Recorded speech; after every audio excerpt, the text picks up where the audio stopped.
నమస్తే and welcome to hit TV. నేను మీ యాంకర్ రీనా. ఈ రోజు మనతో పాటు life skills mentoring academy CEO doctor Mrudula Kapila గారు ఉన్నారు. సో ఈ రోజు మనం మాట్లాడుకోబోయే టాపిక్ ఏంటంటే, ఒక పక్కన యాంగర్ మేనేజ్మెంట్, అలాగే రిలేషన్షిప్ మేనేజ్మెంట్ గురించి ఈ రోజు మనం ఈ ఎపిసోడ్ లో మాట్లాడుకునే ప్రయత్నం చేద్దాం. ఫస్ట్ మేడం కి నమస్తే చెప్తాం. Hi madam. నమస్తే అండి. ఎలా ఉన్నారు? Good good. So with this point, మనం సక్సెస్ అవ్వాలంటే తెలివితేటలు కావాలి, ఇంపార్టెంట్, అదొక రూల్.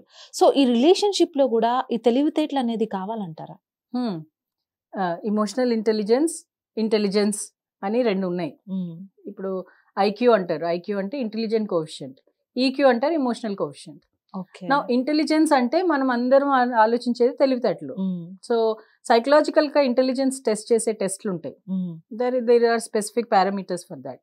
ఇమోషనల్ ఇంటెలిజెన్స్ టెస్ట్ చేసేవి కూడా ఉన్నాయి, స్కేల్స్ ఉన్నాయి, and there are psychometric tests on that. నా అవి సైకలాజికల్గా పక్కన పెట్టి జనరల్గా మనం చూసాము అంటే 98% ఉన్న వాళ్ళు సక్సెస్ఫుల్, వాళ్ళకి బాగా ఇంటెలిజెన్స్ ఉంది అని అనుకుంటాం. So the other day I was watching one movie. అయితే దాంట్లో ఆ హీరోయిన్ అంటుంది something, she talks about something, and that hero says, I think మీ ఫ్రెండ్స్ అందరూ నిన్ను ఒక క్యాండిడేట్ లాగా చూసేవాళ్ళేమో అని అంటాడు. అంటే she will be surprised, why I'm a topper, నేను అచీవర్, నాకు 98కి తక్కువ ఎప్పుడు వచ్చేవి కాదు, everybody used to listen to me అని. ఓ but then they used to not like you అని.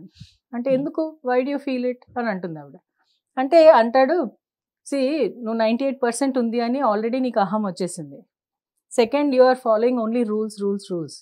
అవతల వాడు ఆ రూల్స్కి ఎక్కడ ఈక్విటీ ఈక్వాలిటీ ఉంటుంది చూడండి, ఆ కాన్సెప్ట్ లేదు. నువ్వు always you are on straightforward mode.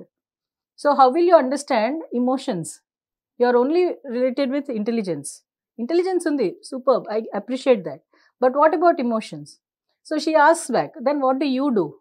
Then he says, blackboard మీద టీచర్ చెప్తూ ఉంటే నేను బ్లాక్ బోర్డ్ని చూడను, దాన్ని చూస్తున్న మనుషుల్ని చూస్తాను, అంటే కో స్టూడెంట్స్. ఎందుకలాగా? It's curious, isn't it? నేను కూడా క్యూరియస్ గా ఫీల్ అయ్యాను వాడు అలా అడగంగానే.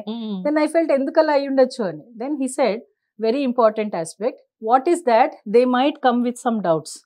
ఆ డౌట్ ఏమై ఉండొచ్చు అని నేను ఇక్కడ అనలైజ్ చేస్తూ ఉంటా. ఇప్పుడు అబ్బాయి ఏం చేస్తున్నాడు చెప్పండి?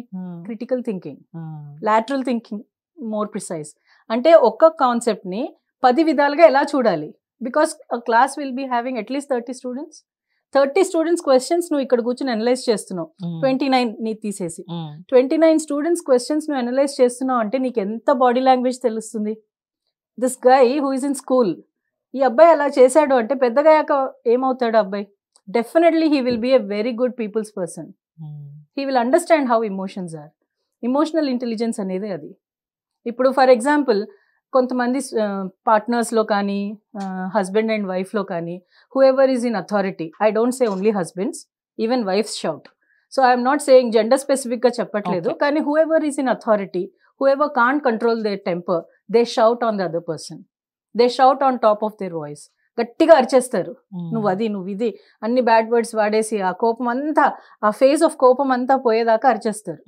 అరిచేసి నెక్స్ట్ మూమెంట్, సరే పద వెళ్ళి మూవీకి వెళ్దామా, లేకపోతే నార్మల్గా అన్నం తిందామా, ఏదో whatever it is, normal అయిపోతుంది. సో ఇక్కడ ఏం జరుగుతుంది అంటే, పర్సన్ హూ ఇస్ యాంగ్రీ వాళ్ళ ఇమోషన్ బయటకు వచ్చేసింది, బట్ పర్సన్ హూ హర్డ్ వాళ్ళకి ఇమోషన్ ఇప్పుడు బాటిల్ అప్ అయింది. No what will they do? They have to process it. నువ్వు పిలవంగానే దా కూర్చొని మాట్లాడదాం, చాయ్ తాగుదాం అనగానే వచ్చేస్తారా? How can you expect that? But it is expected. Partners లో కానీ, మ్యారిటల్ రిలేషన్షిప్ లో కానీ, this is expected. Usually in our Indian scenario mostly it is husband and wife. Husband would expect wife to be like that. అది నేను అరిచేసాను, అయిపోయింది కదా, వదిలేసే, ఇంకా దాదా అటు వెళ్దాం ఇటు వెళ్దాం, whatever. So how can wife switch on switch off emotions తో ఎలా అవుతుంది? Is it not expected? And if it is expected, I wish, అందుకనే women are more empowered. To be very frank, they are handling such situations, critical situations day in and day out. పిల్లలతోటి, husband తోటి, అత్తమామలతోటి, maybe some extended family తోటి, they are able to handle it. కాబట్టే వాళ్ళు emotionally intelligent. Now role reverse అయినప్పుడు, when women shout and men don't shout, అప్పుడు ఏమవుతుంది? They are not use to this. చిన్నప్పటి నుంచి అలా లేదు వాళ్ళు. They never handle critical situation. So problematic men.